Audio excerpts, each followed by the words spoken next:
Welcome, everybody. We're just going to let everybody get into the room and get settled, and we'll be starting up soon. I'm glad to see some familiar names.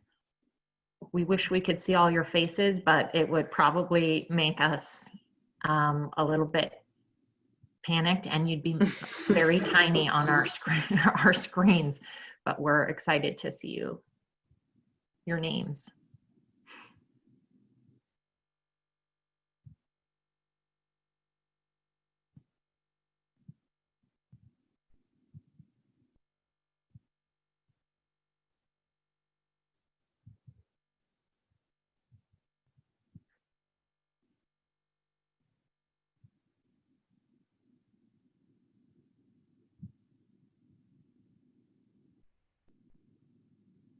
Right now, we're going to start everybody off on mute. I'll go through some technology overview in a minute here, but you'll all be on mute for now. You can introduce yourselves in the chat box. It looks like by now most people are familiar with Zoom. I see everybody chatting it up in there as to who they are.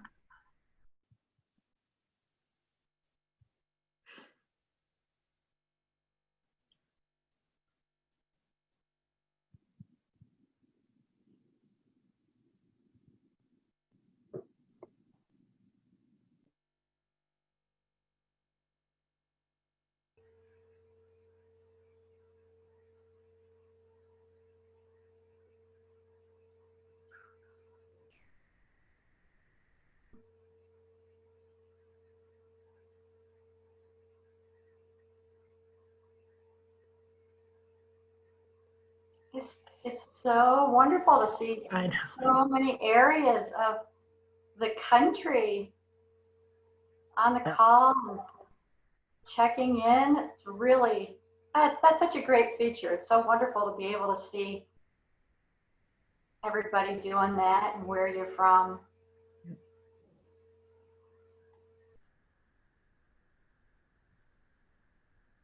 Some of our partner TA providers are on here too through OVW and OVC, so that's great as well.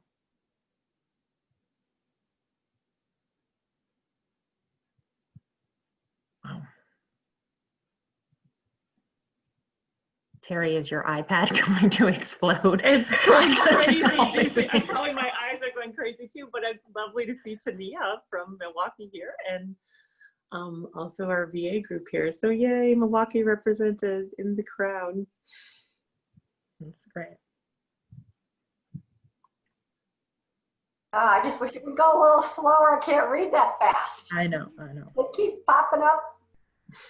It's okay. Vermont DOC. Yeah, there we go.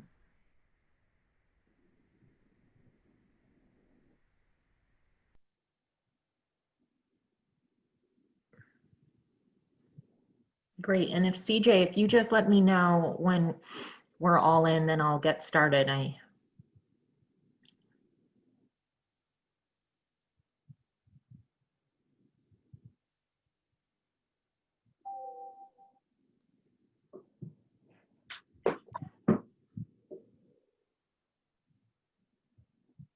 Yeah, so hi everyone, this is CJ from the Center for Court Innovation. We still have people joining at a rapid rate, but I would say in a moment we may go ahead and get started, and we might still just have a couple people continuing to join the call as we go. But I can see that there's already over 500 of you, which is amazing.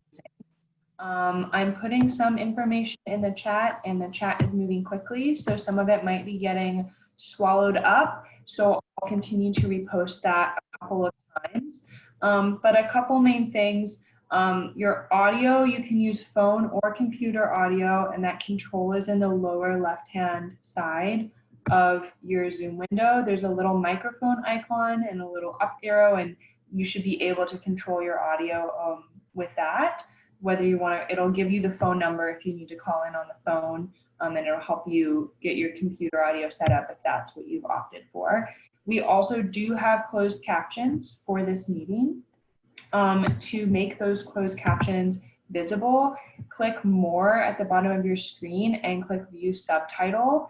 And there's also a stream text link if you'd like to have the captions in a separate window, and that will give you more control over text size and font, and being able to sort of see the captions for a little longer time if they're scrolling too quickly. So that stream text link is the way to do that.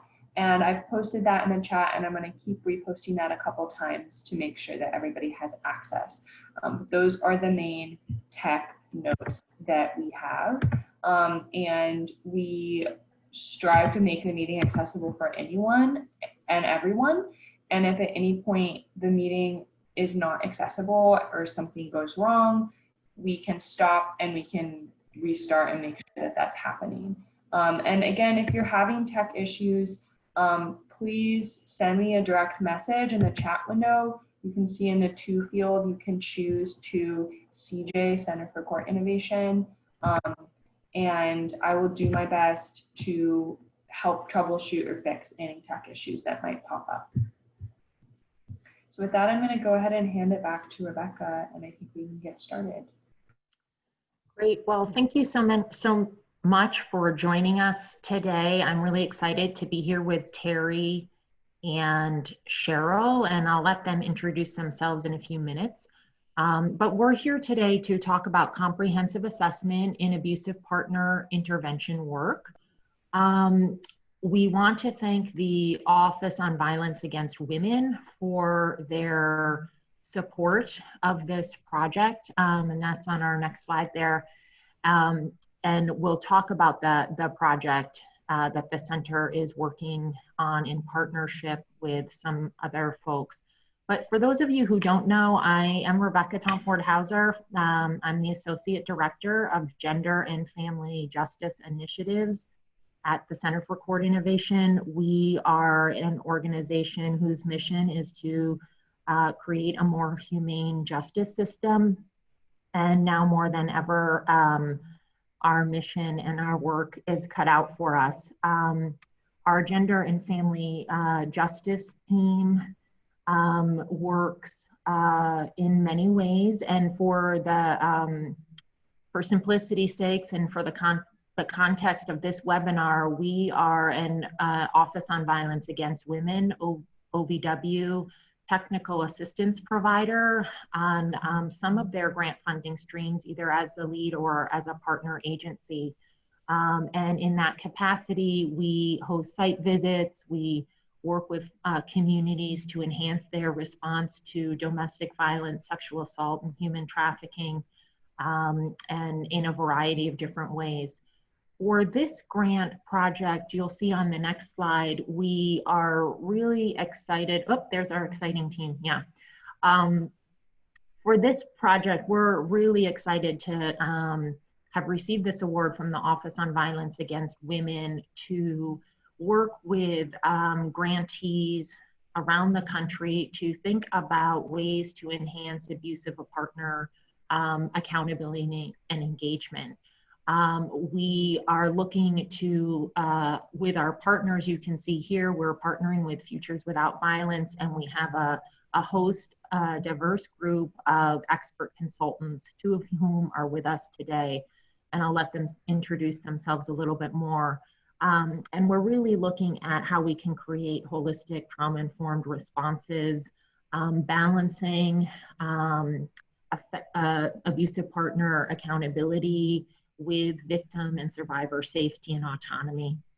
Often those things are, I think, put in opposition to one another, and through this grant funding stream, we've really been thinking about how we can do a both and with those, how we hold those things together. And I think in light of COVID and a lot of other things going on right now in our country, it's really important to think holistically and how these things really do come together, and you can't really do one without the other. You can't have victim safety without this accountability and engagement.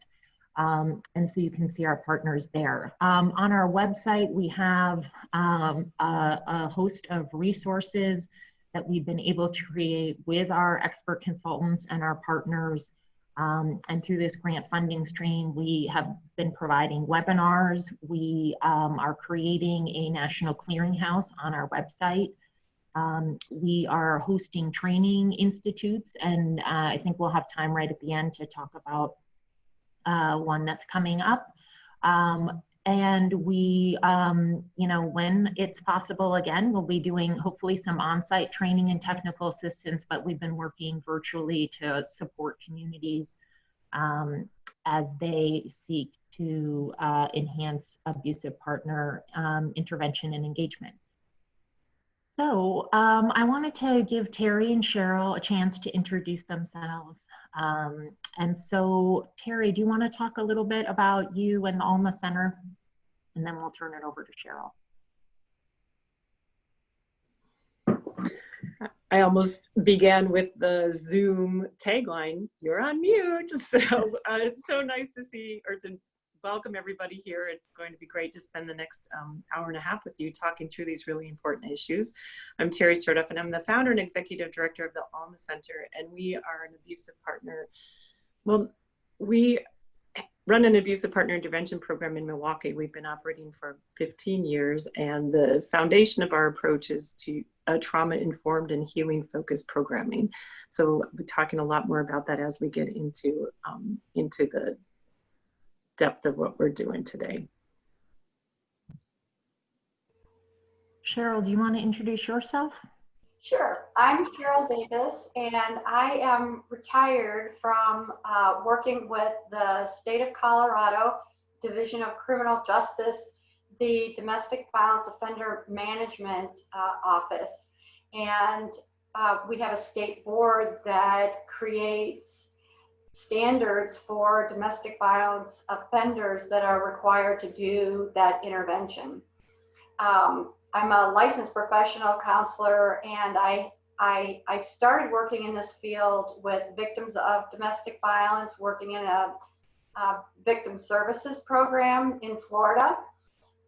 And then I became involved in doing the the abusive partner intervention work as well. And then at the end of the last 15 years of my career working with the state of Colorado on policy and standards. So now I do consulting with Center for Court Innovation, and I'm so excited to have so many people on the webinar and to see you all from all over the place. So welcome. Great, thanks so much. Before I get into the learning objectives, I did just want to let folks know that CJ had put into the chat box, one thing we failed to mention is down at the bottom of your screen, there's a Q&A feature, and because there are so many people on this, we want you to have time to chat and respond to different things in the chat box as you're used to doing that. If you have a specific question for one of us, if you could put that in the Q&A section, that way we'll be able to keep track of those and make sure that we're able to address any questions that you might have. So for today, our learning objectives, we want to describe risk, needs, responsivity framework and some of the social science behind that. We want to talk about some of the differences between various assessment tools. And then we want to spend the bulk of our time really talking about trauma-informed approaches to assessment and program implementation, and define some best practices related to collaboration and information sharing of assessment results, how to incorporate that into either programming or the work that you're doing. And then throughout, Terry and Cheryl, will be talking about or may bring up some of their experiences in how to address, assessment in light of COVID-19 and some of the differences or changes that Terry might have made with programming. So now that you know a little bit about us, we wanted to learn a little bit more about you. So we have our first polling question is, what type of agency or organization do you work for? So let's throw that one up there and then we can see who's on with us today.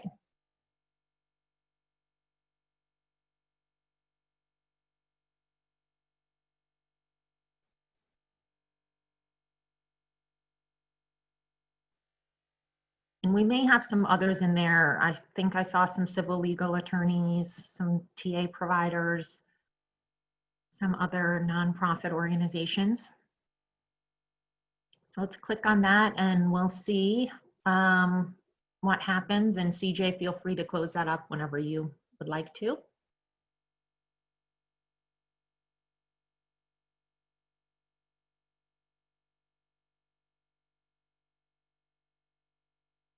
Okay, great. So we have a lot of advocates, which is great. I come from an advocacy background. Got some prosecutors. I love that we have maybe one defense attorney. I'm not sure what 1% is. I'm horrible at math of 1,200. We've got some facilitators. That's great. Probation, court staff, looks like a judge or two, and some others in there. So that is great. I should have put in that poll, but it's kind of confusing to do it in a poll. When we say APIP, we mean Abusive Partner Intervention Program, or some of you might call it Better Intervention Programming. I now live in Vermont. We call it Domestic Violence Accountability Programming, Family Violence Intervention Programming. That's what we're talking about, and we may use those things interchangeably as we're talking today, getting the various perspectives. Okay, great. So let's go on to the next thing. As part of this OVW technical assistance grant that we received, one of the first things we did was bring our partners and our consultants together, and we had some folks from OVW on with us. And we came together and tried to organize ourselves around a set of values, and then created from those values some guiding principles. And so we won't have time to talk about all of them today. We did have a webinar in which we went through those, and so you can look on our website for that. But I wanted to, one of the things we did was come up with these guiding principles that you can see here, where accountability is active and relational, survivor voices are centered, that we want to restore hope and dignity, that programming and intervention reflect the value culture and community, and that it is responsive to needs and strengths. And so today we're really going to be focusing on this responsive to needs and strengths, and expand that from, I think, what traditionally has been maybe a more narrow view of, you know, what criminogenic risk might be, and expanding that out to look at other types of strengths and needs and how those might impact our programming and our response to folks. We also created this expanded definition of accountability, where we're seeking to create systemic and relational pathways for abusive partners to develop responsibility, healing, and hope for themselves, their families, and their communities. So we've got that there. All right, so we have another polling question for you. How many of you use assessments with abusive partners in your communities? And then, so if you know the answer to that, and that, you know, maybe a more narrow question is like, do you know if your Better Intervention Program or Abusive Partner Intervention Program, you know, is there an assessment there? Is anyone else doing any kind of assessment with the abusive partner in the community? So yes, no, or unsure. Let's see what's happening there.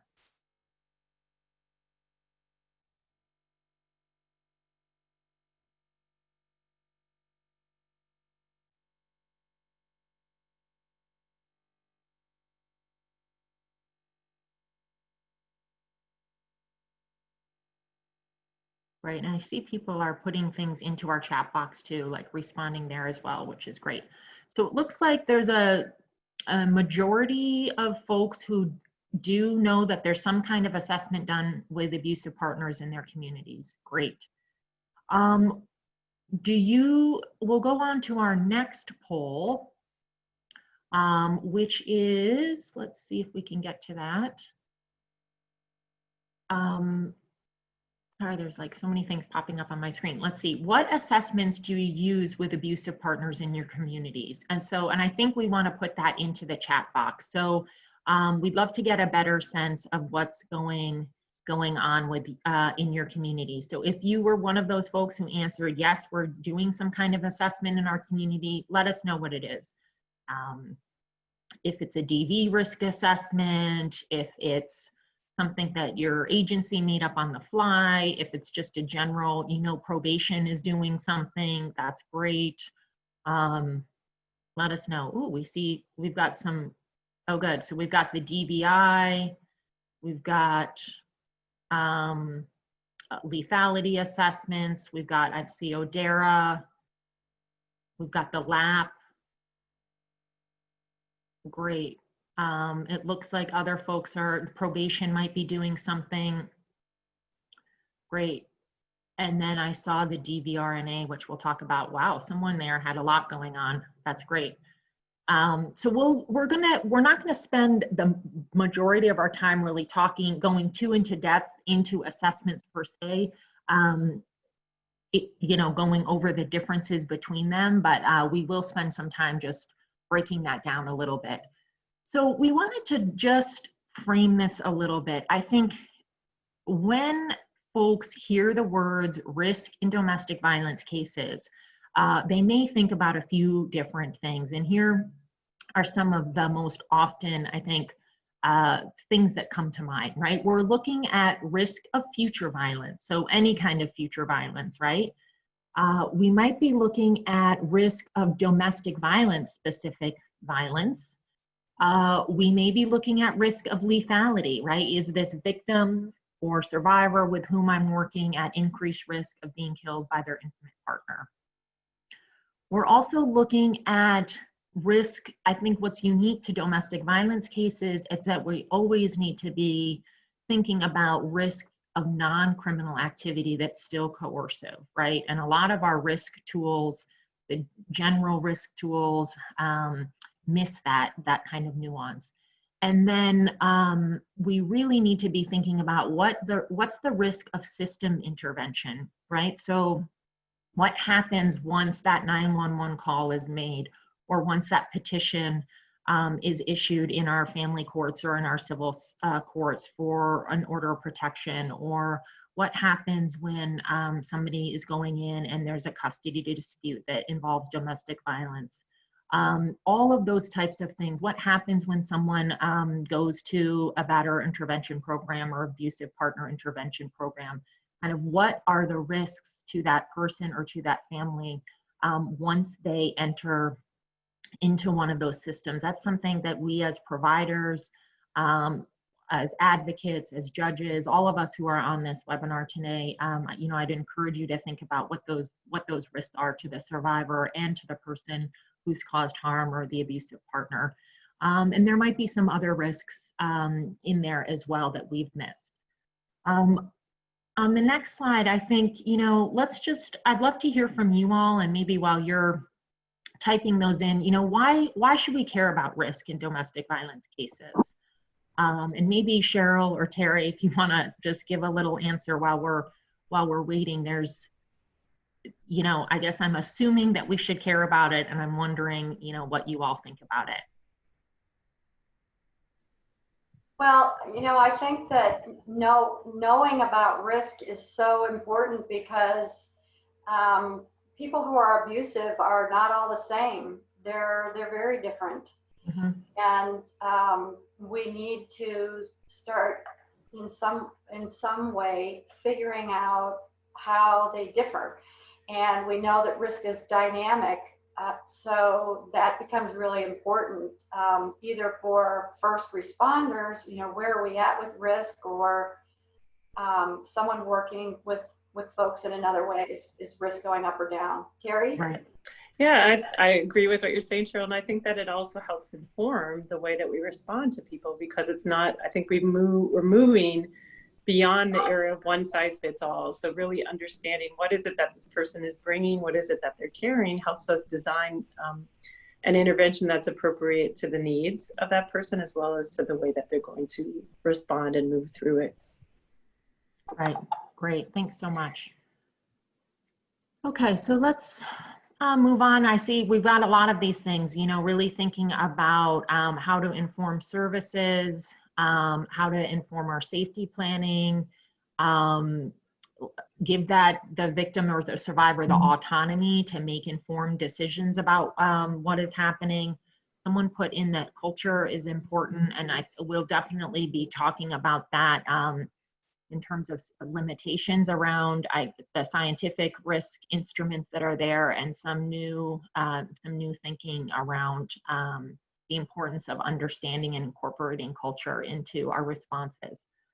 So again, I think when we're thinking about why we should care about risk in domestic violence cases, and especially when we're thinking about abusive partner intervention and engagement, we want to understand how we can use risk information to inform or to adjust the intensity of our response. That's what the research around risk needs responsivity tells us, and we'll talk about that in a minute. We also want to help and support those victim survivors, make those linkages and increase their sense of autonomy, that they can make informed decisions about what would make the most sense for them. Flagging lethality, we'll talk about those lethality factors so that we can have some multi-pronged responses and make sure that we are connecting those victims with the community-based advocates. And then, you know, if we have law enforcement on this call, and I don't think we asked about whether law enforcement was here, right? But I think not only officer safety, but for all of us, we've all heard about domestic violence, suicide, homicides that not only result in the death of the victim and the victim's family, but often first responders, other folks in the system. And so we want to make sure that we're thinking about community safety and all of our safety when we're thinking about domestic violence risk as well. So when we're looking at research on risk, I think most of the research is looking, when they're talking about risk, they're talking about that risk of reoffense.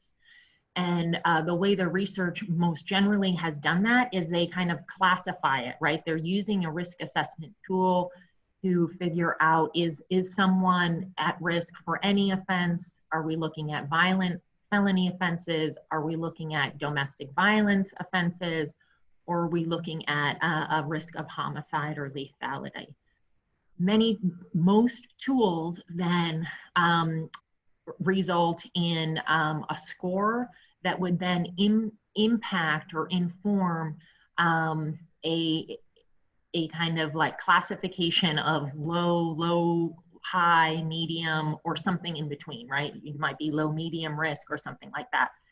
Again, it's classifying it and then using that information to kind of come up with more uniform responses across systems, but also individualized responses so that someone who's high risk is getting a different response than low risk.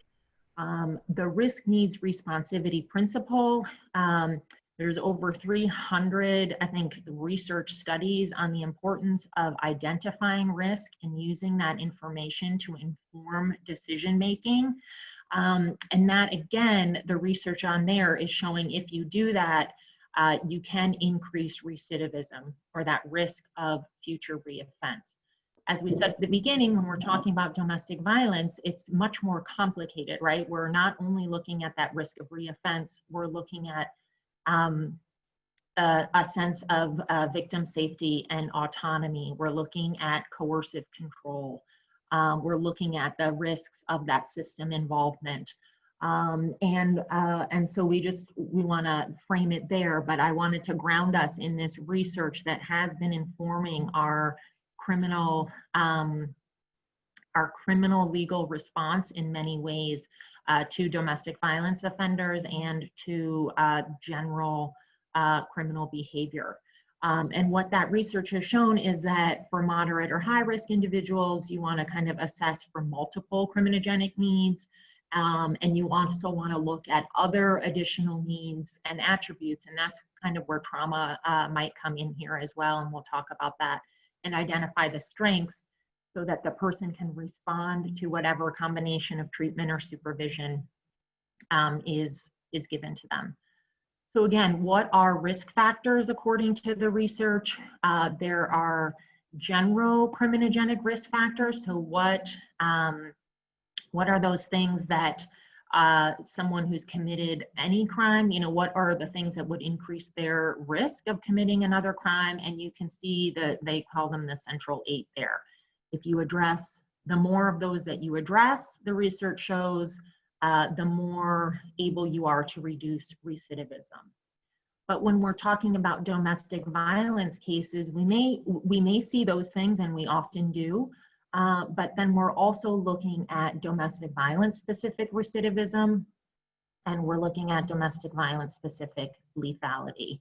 This is what historically we've been looking at. And so Cheryl and I are just gonna walk through these. These are, this is based on Jackie Campbell's research on what she found with, her research was on female victims who were killed or almost killed by their male intimate partners. She has been expanding her research to look at other types of intimate partner relationships and whether these factors are the same. And she's created additional types of tools for specific populations, including immigrant women.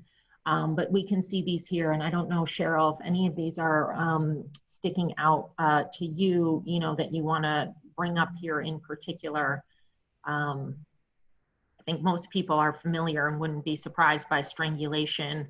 But I do think, having a child that is not the biological child of the abusive partner or the defendant respondent is something that, may be a surprise to others. I don't know, in your experience as a victim advocate, if you wanted to highlight anything else here in particular. The one thing that jumps out for me is abuse during pregnancy. And we used to think that a woman being pregnant in itself was a risk for abuse and lethality. But what we've learned is that it's really when there's been abuse during pregnancy that is the risk, to differentiate those two. It's not just that there's a pregnancy.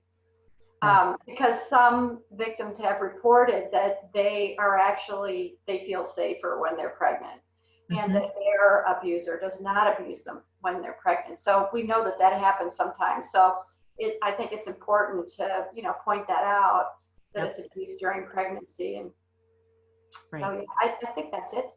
Yep. So then Dr. Kirk Williams did research to look at what are risk factors for what would be a domestic violence specific risk factor for the person who's caused harm. In this case, he was looking specifically at domestic violence related crimes, so a defendant in the criminal system, the criminal justice system. And so you can see here, some of the things that he found are the same as lethality factors.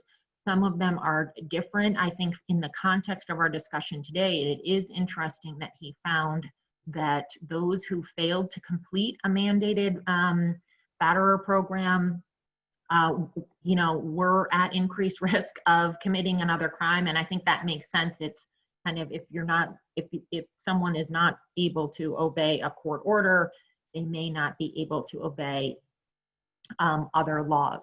Now, I want to say something quickly about these risk and lethality factors, that both of the Kirk Williams and Dr. Jackie Campbell are looking kind of at, is there any inherent racial bias in their tools? And that the short answer is that they are looking into that.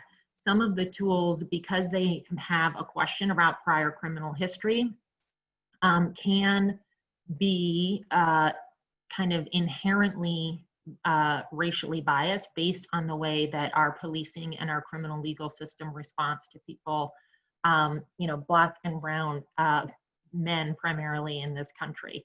And so that's an ongoing discussion that is evolving and moving forward. And I see that we have Greta on here today from Ujima, who's one of our consultant experts on that. So, but there are assessments. So, right, so we have these factors, and then researchers have created tools for a variety of criminal and civil stakeholders to use, including community-based advocates. And we don't have time to go into all of them today. Many of you raised that those tools are there, right? But here you can see the basic lethality tools.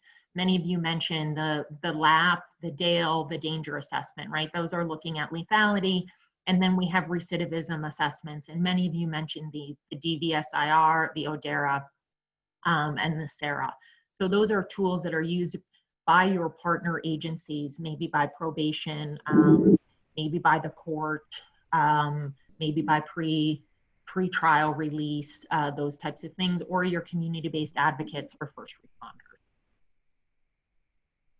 So I wanted to make note of those in this research because I think a lot of that informed the way that Colorado created its model and its multidisciplinary response to abusive partner and intervention and engagement. So I wanted to give Cheryl some time to talk about that, how it was developed, how it used this foundational research on risk needs responsivity to inform a statewide model and approach. Okay, thanks, Rebecca. Several years ago, Colorado identified that there is really a need to differentiate treatment because people who are abusive are not all the same, as we mentioned earlier. And so Colorado really looked to see what works for the general criminal population. And we know also from the research that when we look at data on domestic violence offenders, are they specializing in domestic violence offenses only? And they are not. So there are some folks who only have a domestic violence incident or offense, but there are others, quite a few others, who also have other criminal involvement.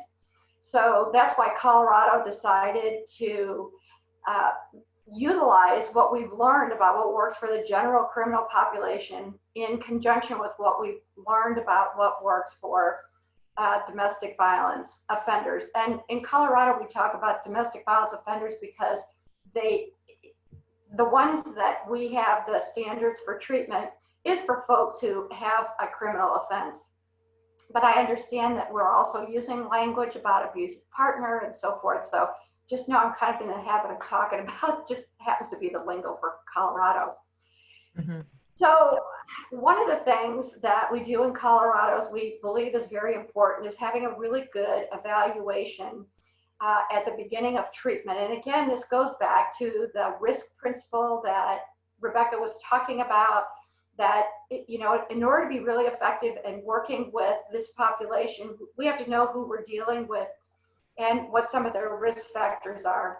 So the offender evaluation is very specific in Colorado, that it requires the facilitator, the person doing the evaluation, to look at external sources of information related to that abusive person, such as police reports, victim impact statement, criminal history, etc. Now you'll notice it says victim input on your screen, and I know that we have a lot of folks working as victim advocates on the webinar today. Please understand that in Colorado, the rule is that the treatment provider cannot put anything in an evaluation report that came from a victim unless it came from a public source of information that the offender would already know about or already have access to. So we feel very strongly about protecting the victims. The other thing that we require in the evaluation is certain assessment instruments. The SARA used to be required in Colorado. It no longer is because there's very specific training requirements for that. And that kind of became limiting for our treatment providers to access that training. But the treatment providers, the facilitators, are required to do a substance abuse screen, a mental health screen, and use the DVRNA, which I'll talk about in a minute. And then also, when working with the offender in that initial interview, there are certain areas that the facilitator, the evaluator, needs to cover and gather information from that interview with the perpetrator. So moving on to the next slide and talking about why do we need external sources of information. We know that abusive partners can be very poor historians. In Colorado, it is never allowed to do an interview with the abusive partner and obtain no other information. That would be a serious violation of the standards. It would be grievable with the state. And we know that abusive people can be very manipulative. There's usually a lot of denial about their behaviors. Having worked with abusive partners myself as a facilitator, I can tell you that many of them don't even understand what the problem is. They don't identify their behaviors as a problem. They often blame the victim. They think that the victim is the problem. They themselves may present as a victim in the interview and in treatment. And collusion is also an issue with this population. So that's why we really need external sources of information so that we get a much more robust picture of this individual. So the domestic violence risk and needs assessment instrument was developed by the Colorado Domestic Violence Offender Management Board, and I worked with them a great deal on this project because in Colorado, we decided that based on the risk, needs, and responsivity model, that we need to do not only a better job of assessing risk, but we need to be able to classify offenders by risk so that our intervention matches their risk level, because that's another thing that we learned from that research is that higher risk folks need more intensive intervention, low risk folks need low intensive intervention, and high risk and low risk should never be treated together because we get very poor outcomes. So we needed an instrument where we could classify offenders into essentially low, medium, high intensity treatment. And the existing instruments that we were aware of, none of them really do that specifically. We also wanted an instrument that has a majority of dynamic risk factors. So we decided we needed to create our own instrument. So the purpose of the DVRNA is to classify offenders by risk. It can also be used to justify a change in the intensity of treatment during treatment. There's 14 risk factors or domains on the instrument, and 8 of those are dynamic. All the domains do come from research. Some of them come from the SARA and all the different research sources we did identify. This instrument has face and content validity. And I know we did get one question about reliability and validity on the instruments that we're going to be talking about. And I could address that quickly now if you want, Rebecca, or maybe you prefer to save that later for questions. What's your thought on that? Sure. If you want to talk about the DVRNA, I can put into the chat box some other things about the validity of the other tools. Okay. Yeah. All right. So just to let you know, what do we know about the DVRNA that's research-based? And it appears from our preliminary research in Colorado that the DVRNA appears to classify offender risk by levels that correspond to domestic violence recidivism rates. Domestic violence offenders falling into our high risk category had higher recidivism rates than those in the medium risk category. That was for domestic violence reoffenses. And a similar pattern emerged with general criminal recidivism as well. And we're still doing ongoing research in Colorado on that. So the reason that we really, in Colorado, we believe that we need differentiated treatment, again, is because all these folks who are being abusive, they're just not the same. They differ quite a bit. They differ by their motivation for being abusive. Some might be sadistic, which is fortunately a smaller percentage. Some might have attachment issues. Some might have a lot of social programming that controlling your partner is acceptable. There's a number of different things that we could look at there. And I think that it's going to be great to hear from Terry later on her perspectives and what she's learned regarding that. The abusive partners are not all the same when it comes to their risk. Their risk levels really differ. And I think that the folks that we have on the call, you've probably seen that firsthand. If you're advocates, you can see the difference in, I know, in some of the victims that you're working with. If you're a prosecutor, you certainly see that, and so forth. They certainly differ with their criminal history. Some have a lot more criminal thinking than others. Their patterns of victimization can be different, and the way they respond to intervention is also different. So we know we've got to respond to them differently in treatment. So in Colorado, we designed an intervention program where we classify the offenders by their risk, and then they go into low intensity, moderate intensity, or high intensity treatment based on that risk. So we have level A, B, and C, and they differ by intensity of contact and intensity of content. So in other words, what are we doing with them when we see them, and how often do they have to be seen? Because one of the things that we've learned from the research is for the really higher risk folks, we need to be seeing them more often. The other thing with this model is, you'll see, I'll quickly go through level A, B, and C, is the level of treatment can change during treatment as risk goes up or down, which we talked about earlier. Risk is very dynamic, and with this population, we really want to be able to respond to that. So if someone is starting off and they're really high risk and they are making a good effort and we are seeing mitigation of risk, then we want to move them to a lower intensity treatment. Likewise, if someone starts off as very low risk, then their risk goes up, and we know that because we find out there's a new protective order, or perhaps there's a new arrest and so forth, then we want to move them to a more intensive level of treatment. So if we could, on the slide, go back to level A and just let me talk about that briefly. Sorry. Okay, so for level A, you see at the top there, it says 0 to 1 risk factors. The DVRNA has 14 domains. So, and there's a 1 point for each domain that somebody scores positive on.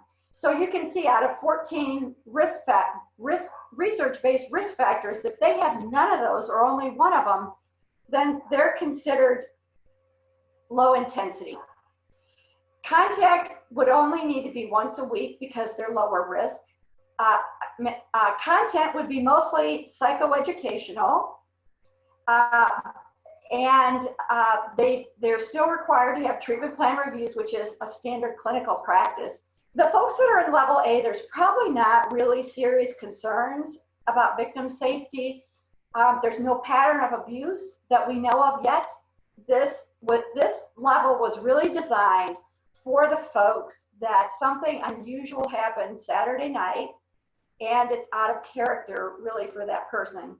And that person might even, the abusive person might even really have a lot of remorse and regret for that, which we rarely see with somebody who's really got an ingrained pattern of abuse. So we anticipated when we created this model, but that would be a very small percentage of the population going into level A, and that is in fact what we have seen in Colorado. However, if we find out their risk is going up, they could be moved up and intensity in treatment. So now you see level B on the screen there, and that's the moderate intensity programming, which is 2 to 4 risk factors on the DVRNA assessment. And let me just say real quickly that while we use the DVRNA to determine what's the most important level of treatment for them to start at, we believe strongly that there's no one assessment instrument that is a perfect answer or a perfect predictor of anything. So we always have to take into account that there might be other information that needs to be taken into consideration. I saw in the chat box some people talking about other considerations for females who have been abusive, or some of the other issues that folks have raised. And certainly the team that's making this decision can override some of this findings. So please don't think that it's not an absolute science. Assessment instruments never are. So for level B, it's moderate intensity for those folks who are moderate risk. Contact is once a week, plus they have to do at least an additional 1 contact a month. The content is going to be some psychoed, but also cognitive behavioral, some other interventions.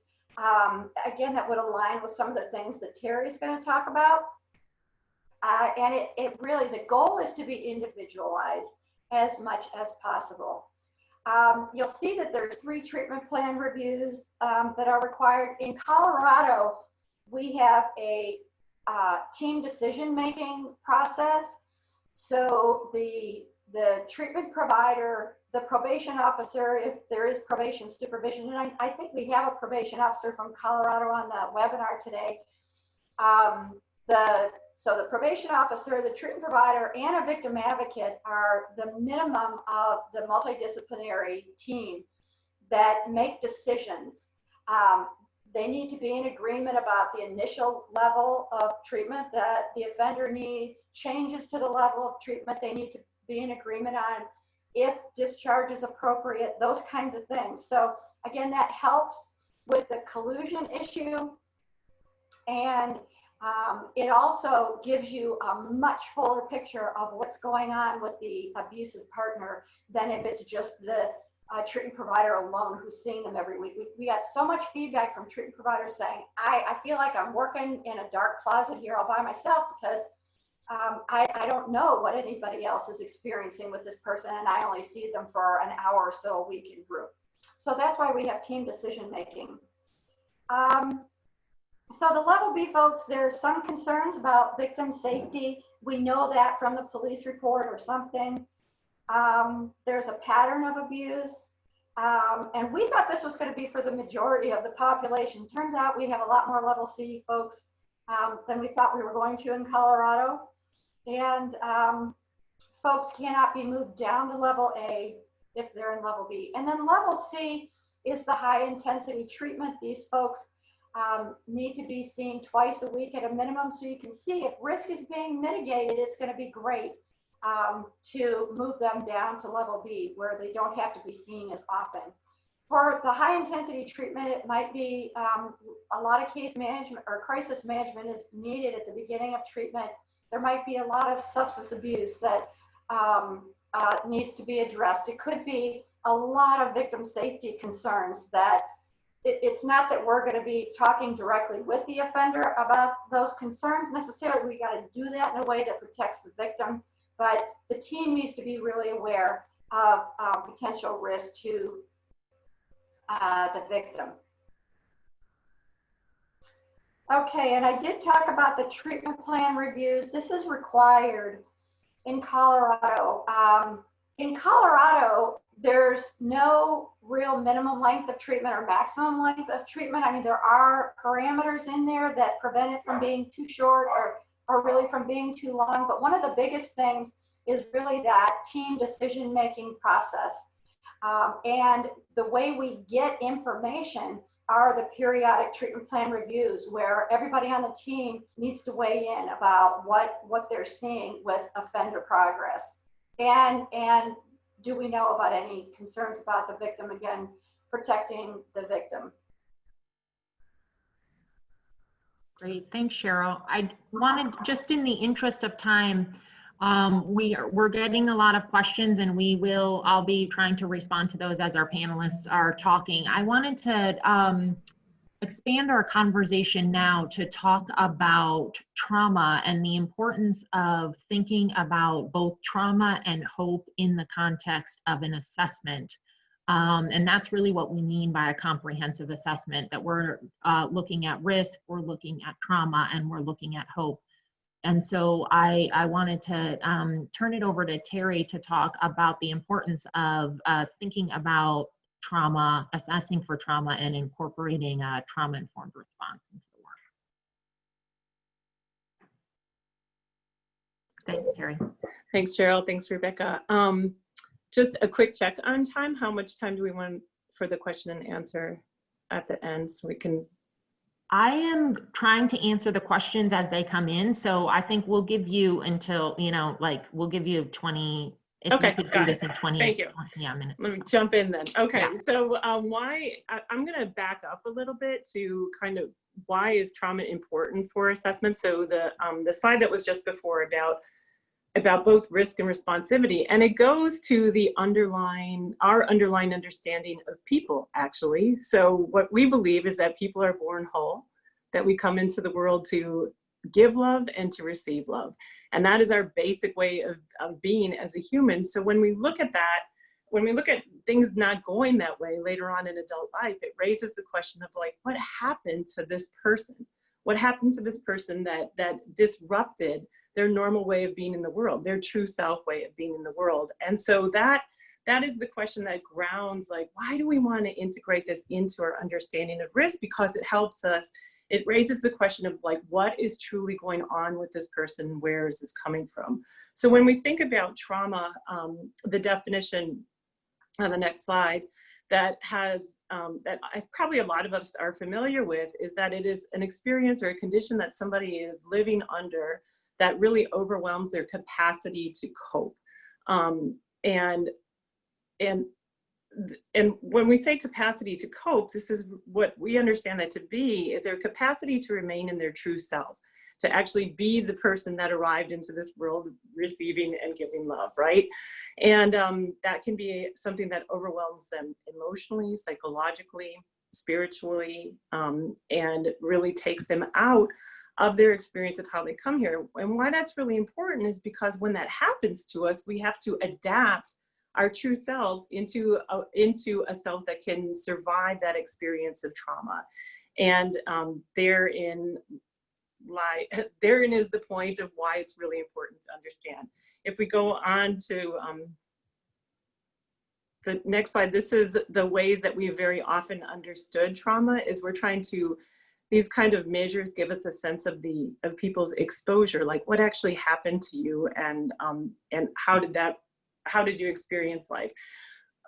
I think we have the next slide, some stats on these. Yes, thank you. So probably everybody on this call is familiar with ACE, the Adverse Childhood Experiences, and we haven't typically used those in understanding abusive people or in battering intervention programs, but it's something that is increasingly integrated into the program. This is some stats from a study in Kansas. It's a small number of participants, but I think really interesting because they integrate this assessment very late in their programming, so it allows people to have some understanding of what happened to them, and to identify, oh, I really did experience those things. We integrate the ACE assessment right at our intake, the first time we have any contact with people. So our percentages are somewhat lower on that, and it's really interesting to think about replaying them, because as people become aware, the percentages of those will go way up.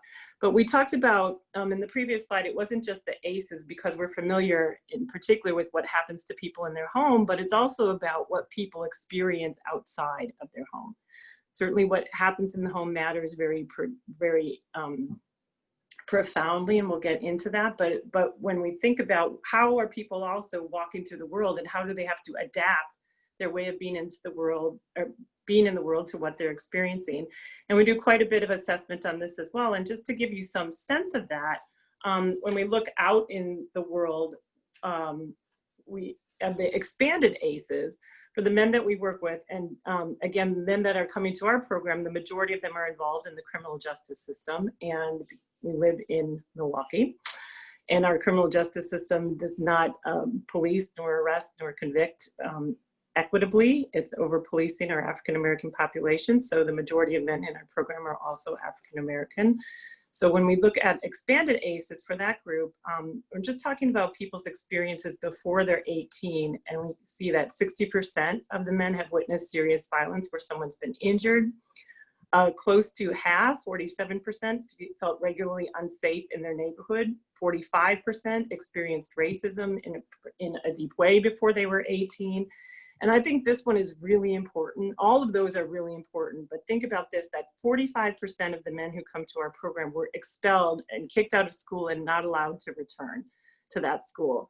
15% of them, that happened to them before that, when they were 7 or younger, 7 years old, kicked out and not allowed to return to school. And 56% of them, that was by age 14. So we're identifying people who are showing up with a lot of experiences that have overwhelmed their capacity to cope. And that matters because they've had to adapt their behavior around it. 41% of the men have experienced violence where they themselves have been injured, requiring medical attention. 38% had been bullied. And this is sobering, but unfortunately not shocking, is that 33% of the men who come to our program had witnessed a homicide by the time they were 18. So not surprisingly as well, there's a lot of ways that they've responded to this by the time they were 18. Most profoundly, 64% of them are regularly using drugs by the time of 18, and the vast majority of that was pot to self-medicate with what they're experiencing. And I say all of this because one of the ways that we measure trauma is this, the incident rate. What has happened to people? What have they experienced in their life? And these are really important questions to ask people. And they're kind of like a can of worms. People say they don't want to step into them because what if people tell us what they've experienced and then we don't know how to deal with it? But I think the challenge back to that is, imagine if these are the life experiences that you're carrying, and you've met up with police, with probation agents, with guidance counselors or social workers in your school, all of the professionals that you've met up with, and they're not asking you about these experiences in your life. They're not talking to you about what really happened to you. It's pretty easy then to make the leap that you're not seen, that you don't matter, that you are going to respond with the ways that Cheryl was talking about, like manipulation and denial, because you're not somebody who is being seen and recognized by the professionals that you're dealing with. And so the incident rate matters, giving people the space and the opportunity to talk about what happened to them and to listen to them deeply and with sincerity and authenticity. Like, yeah, I believe that you are the expert on your life, and I believe that you are actually telling me what you experienced in your life. Incident rate is important. If we go on to the next slide, more, and these kind of went through this. We'll skip it. Is that okay, Rebecca? Yeah. So in the interest of time, we'll move on to, it's not just about the incident rate. It's about, why does trauma matter? So the incident rate is important to give people the opportunity to talk about what happened to them in their life, but why does it matter? The way that we would describe this is like, you imagine, I was saying, the way that we think about people, right? Just a baby like popping into the world. Oh, happy baby pops into the world, and the baby doesn't get to look down and choose their world, right? They don't get to look down and say like, oh, I think that one looks like the parents have their own pain and mess going on, not the place I want to land. This one seems like I'm going to be nurturing and engaged around my curiosity, and I will be able to live in my true self of giving and receiving love. Babies don't get to do that. They just pop into the world, and wherever they land, they have to, that's what teaches them about their world, right? They've landed into this world and they're like, oh, this is the world, not like this is my family or this is the place that I've landed. This is my world. And that is a really profoundly important thing for us to understand. And particularly if you've done, I mean, we'll connect it up later, but think about how this connects up with those ideas of criminogenic need, criminal thinking. So if you've landed in a world where you're experiencing harm, where you're experiencing pain, where the adults in your world have not yet resolved what they're carrying, so they're passing that on to you, it profoundly impacts your worldview. Like, this is the world that I've landed into. No, not the world I've landed into. The world, this world is a dangerous world, is what it teaches you. This world is an unsafe world. I'm unprotected in this world. I can't trust people in this world. And that is something that's not like exaggerated or a wrong worldview. It's a worldview that is very grounded in early childhood experiences. And think about that worldview in comparison to somebody who hasn't experienced harm in their family or in their environment or in their neighborhood or in our society, is that that person can have a profoundly different worldview. This is a nurturing world, a protected world. I'm safe in this world. I can trust people in this world. I can let down my guard.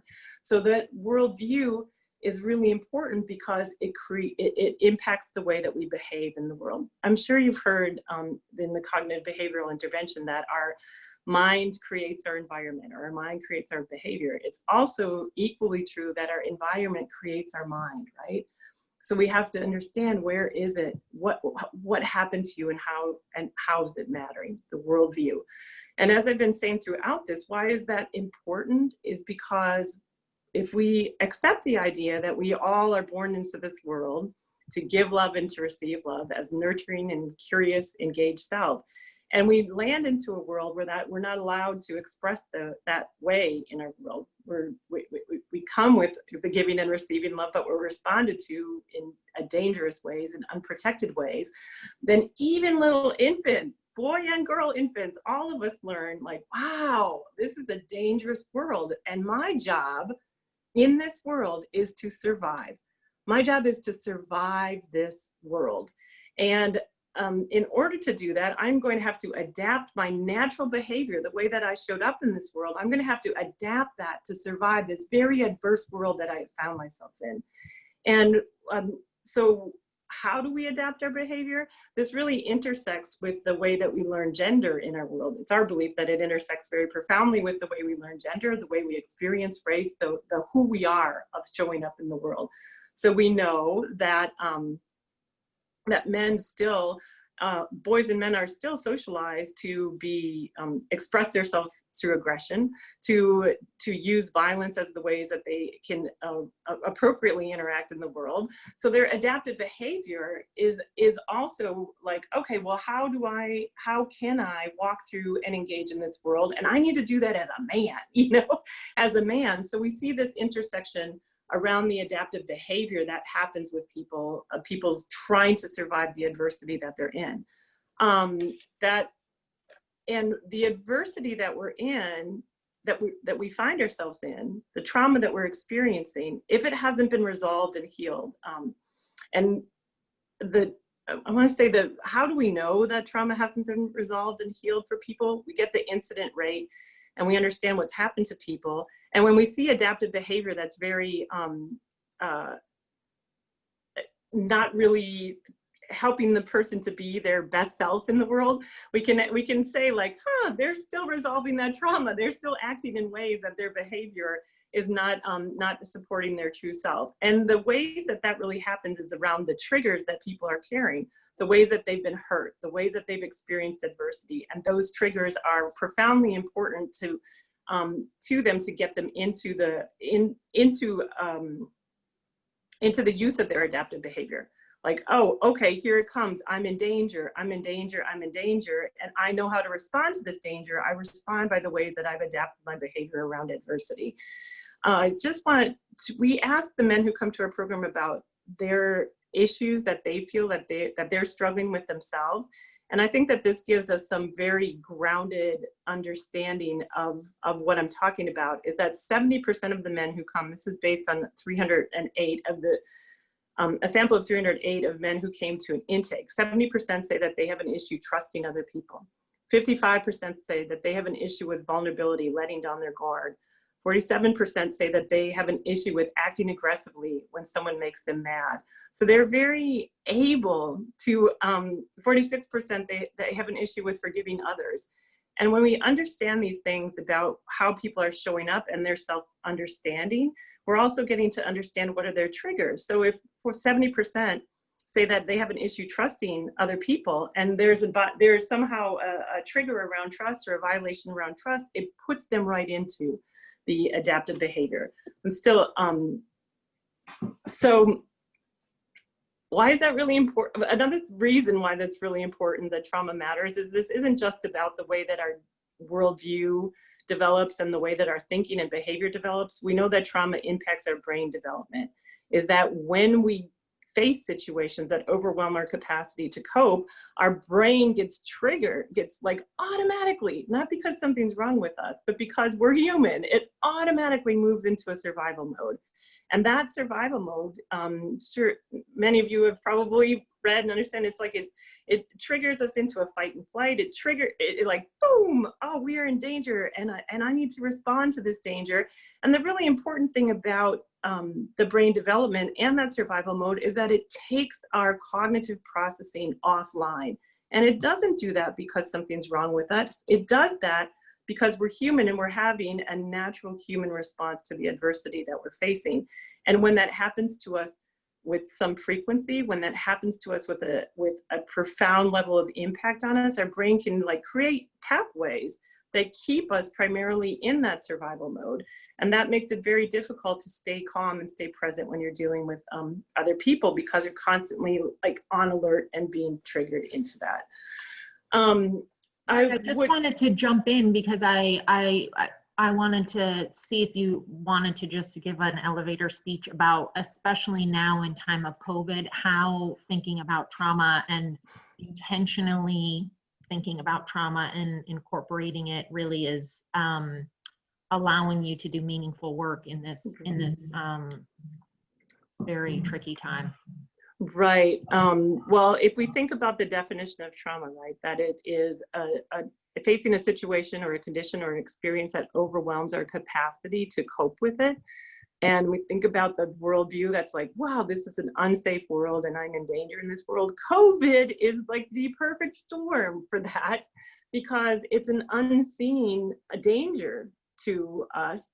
To everybody, an unseen danger and a heightened danger to particular populations, and primarily the African American and people of color, a heightened danger that we don't have control over. And so that would be the kind of situation that would kick people into a survival mode and really raise this, like, I need to fight this, I'm on edge all the time. I need to fight what it is that's out there that's attacking me. And now we add on to that the reality of the racial inequality and racism, systemic racism that people are living in. So already think about the way of walking through the world. If you've been born an African-American man in this society, and you're walking, African-American person of color, and you're walking through the world already recognizing that this is an unsafe world, that I'm not protected in this world, that I'm in danger in this world, add those two together, yeah, it's just that reality. I mean, what I've been talking about is a lot of risk and need, but I want to take a time out to also just talk about the resiliency that it takes to make it through that world. That the level of trauma and the level of overwhelming experiences that people feel and experience means that in order for them to survive that, takes a profound level of self-control and resiliency, and a profound level of self-knowledge of being able to cope and to move through it. And certainly that is what we're seeing now. And that's what we've seen throughout our history, or this country would already have been burned down. You know, the resiliency to make it through and like stay in control of yourself is pretty amazing, really. Right. So and we'll talk about hope a little bit, which goes along with resiliency in a minute here. So. Yep. So I'm going to try to move through really quickly. Sorry, Rebecca. Go ahead. So basically our evidence-informed hypothesis then about why does trauma matter, why do we have to assess it, is that it's unresolved trauma, that people who are acting abusively, coercively, it's the unresolved trauma that they carry that creates these impacts worldview, adaptive behavior triggers, brain development, and repeating the cycle, which I didn't talk about. And then that in turn creates interpersonal relationships. So if we want to, I think the next slide. Yeah, and importantly connected to what we were talking about earlier with the research that's coming out of corrections and the 4 big criminogenic needs, if we align these on the next slide up against the impacts of trauma, you can see that the 4 big criminogenic needs, the needs that we're supposed to address to reduce risk and reduce recidivism, align very, very nicely. That's the right way to describe it. They align up with the impact of trauma. And that's really important, because if we take them just as the criminogenic needs, it's easier for us to say, wow, what is wrong with this person? Well, he has an antisocial personality, has anti-social cognition. But if we align them up with trauma, we're more likely to ask the question, what happened to this person? And how has that impacted the way that he is walking through the world? Next slide. Rebecca. Great. I think one of the other many reasons why we want to be thinking about trauma, and I'm like, my hands are on fire, like answering all this, then with, responding to the chat and listening in there or reading through it, that trauma impacts our mental and physical health. It can contribute to substance abuse. It impacts directly to criminal behavior when we're looking at women, justice-involved women, LGBTQ plus women or folks involved in our criminal system. A lot of those folks have a trauma history that is impacting and kind of informing their criminal behavior. And so a lot of our conversation is about men or male identified participants in this discussion. But I think when we're talking about trauma, we also, are thinking also about those marginalized, other types of marginalized populations in our programming or in our systems. And that's when we're talking here about women who use force, really, it can be a response to trauma. And we're really thinking about, is this self-defense? Is it a response to fear, protection, reclaiming that sense of self, all those types of things.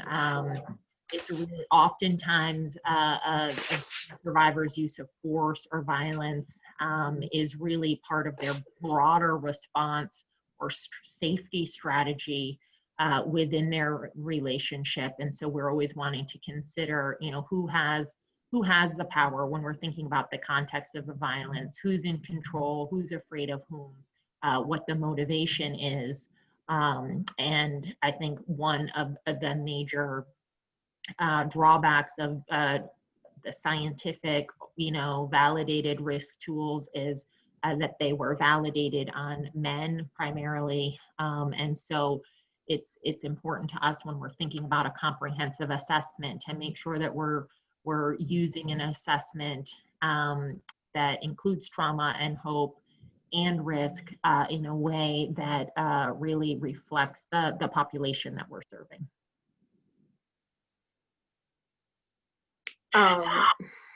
Can move on from this one, right?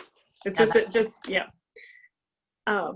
Why is it important? Why is trauma important to risk? I think the next slide might say, yeah, okay. Why is trauma important to risk? Because if we do not understand the impact of trauma, if we do not understand how people have adapted their behavior, then we don't understand how the potential of them getting triggered back into it. What I mean to say by that is, if we are just looking at like people's ideas, the way that we would assess criminogenic risk and even some of the factors of risk and lethality, is that once people, well, let me start that differently, is that if people are carrying unresolved trauma, and we know that that unresolved trauma can trigger them into the survival brain, can take them offline of everything that they've learned, of everything that they've committed, of everything that they want to do, then that trauma is a tremendous risk for them continuing to engage in violent, coercive, or abusive behavior, because they're like walking around with open sores, waiting to, open sores to be triggered by other people, open sores not that the other people are responsible for triggering them. We're responsible for carrying our unresolved trauma, because at any point we can heal, we can choose to heal and change. But our understanding of that means that we are aware of what it is, how it is that people are walking through the world. So the theory of change then is, if we can support people in resolving their trauma, which means that we have to understand what it is that they've experienced and the impact of it, then we can support them in improving their interpersonal relationships, so they can stay in the space of an interpersonal relationship with trust, with vulnerability, with the ways that actually support thriving and engaging in their true self in that way. And some of the strategies for doing, well, so as I said, it's really important to assess the trauma to understand that. And yeah, I think we can go on some of the strategies, because we're running a little close on time, right? So if we move to some of the strategies for engaging, is that this is really different. If we're doing trauma-informed and healing-focused programming, it's very different from CBT programming in this fundamental way, is that we don't take people's thoughts and behaviors as where they're at. We explore beneath that. Like, well, help me understand what happened that this stuff makes sense to you. Help me understand what happened that this way of thinking about the world makes sense. And we curiously engage with people around that understanding, not as not in a judgmental or in a shaming way, but in a way that is compassionate with accountability. Like, help me understand what happened that this makes sense to you. Not condoning it or endorsing it, but oh, that makes sense, that's the way that you would, that's the way your world view would develop. Makes sense that that's how you'd think about the world. But it doesn't seem to me that that's working out very well in your relationships or in the way that you engage in the world. Doesn't seem to me that the way that you're engaging is meeting up with how you describe yourself. So it's incorporating a sense of compassion, accountability, relational accountability. It's grounded on comprehensive assessment that uses trauma-informed techniques, that is person-centered on the strength of the person, and that really incorporates the best of trauma resolution practices, including mindfulness, and helping people, supporting people in resolving what they're carrying, both in their body, in their mind, in the way they engage with the world.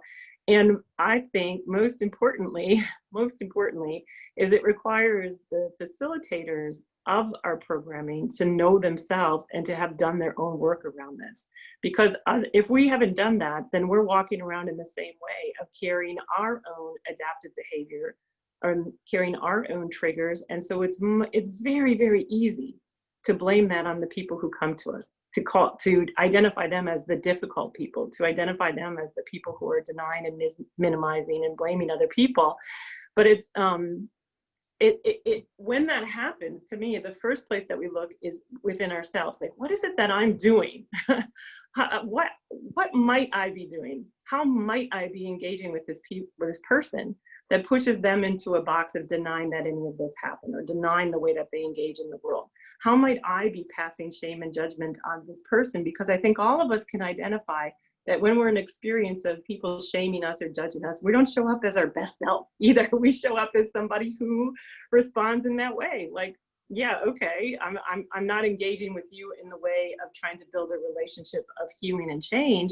I'm engaging with you in a way of maybe compliance and maybe giving you what you want to hear, or maybe just fighting the system, because that's the way I've adapted my behavior around it. So facilitators and everybody who is doing this work, working with people who show up to abusive partner programming as well as victims, doing their own work so that we can do our best job to make sure that the way that we're engaging with people is not about ourselves, but is really about supporting them in resolving what they're carrying.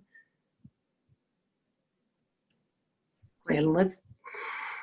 Great. I did want to just give you, Terry, we've had a lot of questions coming in around just like the importance of folks doing their own work around trauma, and like, you know, folks were saying, do you need to be a licensed therapist to do trauma-informed work?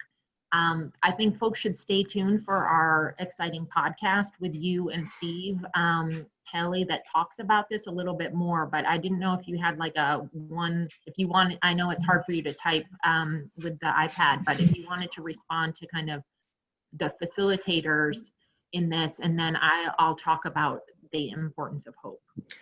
Well, this is my opinion, is that the way that we have understood trauma and the impact in our culture is to pathologize it, to really start from that question of what's wrong with you, and then to diagnose it and to try to treat each of the adaptive behaviors as symptoms of the diagnosis that we're giving people.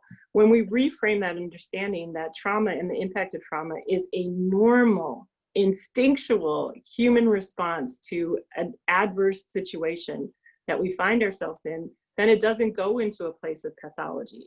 It exists in a place of our own humanity, of recovering our own humanity. And in my opinion, that is a place of relational relation with each other, that we can support healing with each other. We can support healing through community. It's something that Indigenous practice and Indigenous people have known forever, and that we have in Western society treated in a different way that's very unique historically as a pathology that we need to send people away for. It's my opinion, we can do that with each other. We can support each other around our own healing. Great. And that gets us to hope. I think I've seen some things in the chat box. The slides that we're going to be talking about, a lot of that research does come from Hope Rising, from Casey Gwynn.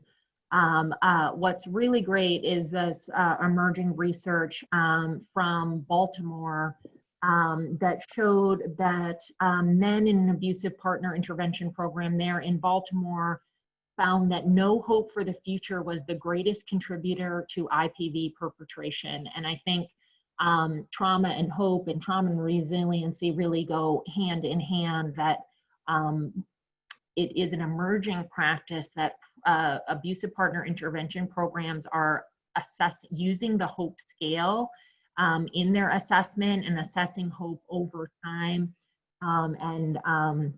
There's a plethora of research on it. It's like over 2,000 studies really talking about ways that we as program providers or communities can create the way power, the goals, and the willpower with folks who are struggling to be hopeful. So do I understand what my goals are? Do I have strategies that are going to help me get there?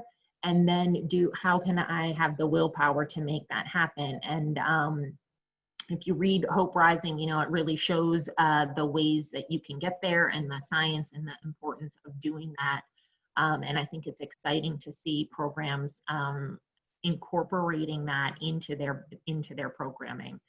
So, really thinking about healing focused care, coming from this compassionate inquiry. Someone else mentioned that, I think, in the chat box, this idea of relational accountability, that it's not an isolated person or perpetrator who is harming their partner. It's happening in a context of a lot of other things.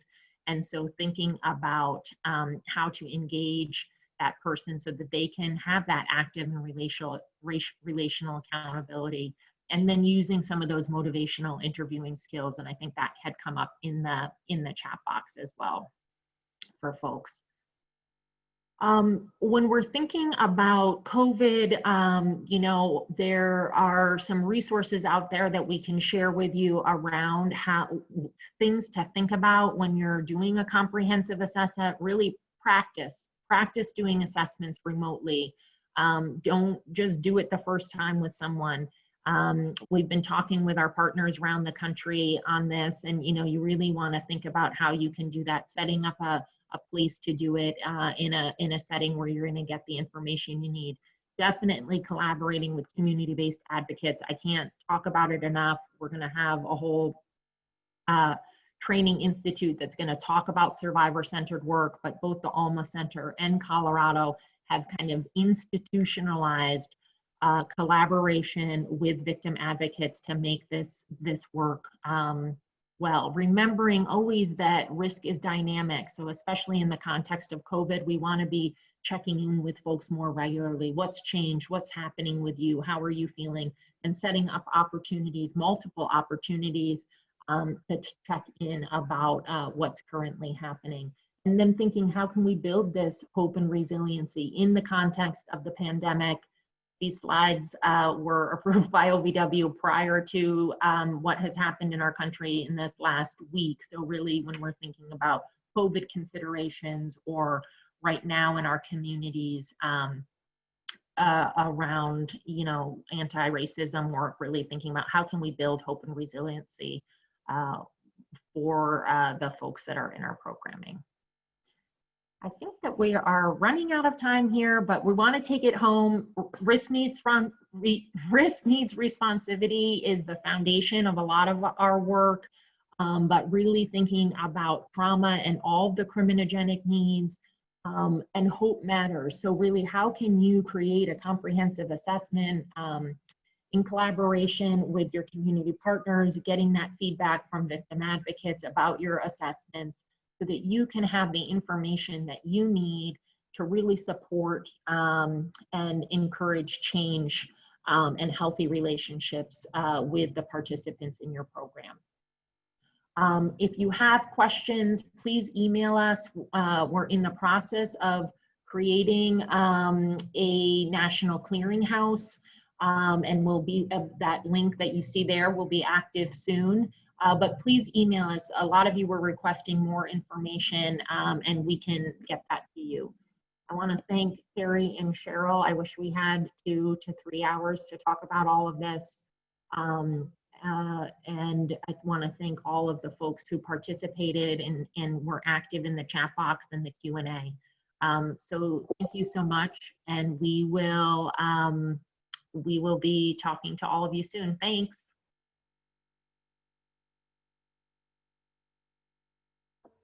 Bye. Bye.